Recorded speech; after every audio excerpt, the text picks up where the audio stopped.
Government announces £1.5 billion package to restore national pride. Hey guys, remember to head below to like, comment and subscribe for all the latest on our videos. A total of £1.5 billion will be invested between 2025 and 2030 to protect England's cultural landscape. This commitment builds on the previous £270 million Arts Everywhere Fund to restore national pride in community assets. The funding aims to save over 1,000 art venues, museums, libraries, and heritage buildings from shutting down. A primary goal is fixing urgent capital needs and tackling significant maintenance backlogs across the sector.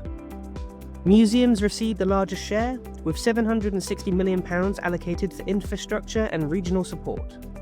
More than £100 million is specifically earmarked for local museums struggling with rising bills and repairs.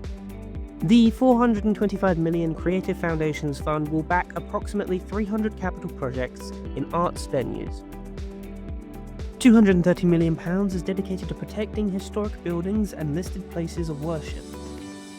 A new £92 million renewal fund will provide religious heritage sites with the same level of financial support as other historic monuments. £27.5 million will be used to modernise public library technology and buildings.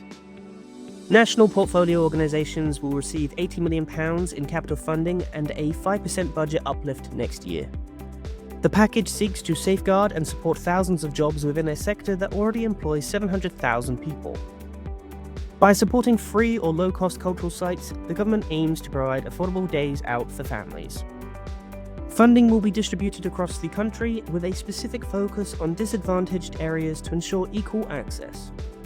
Culture Secretary Lisa Nandy said, "This funding will keep the doors open and the lights on at thousands of arts organisations, museums, libraries and heritage buildings that might otherwise have been at real risk of closing. It will unlock opportunities for millions of people who have been shut out for far too long. That is the Britain we are rebuilding." To learn more, read the full article in our projects category. Read more at TWinFM.com.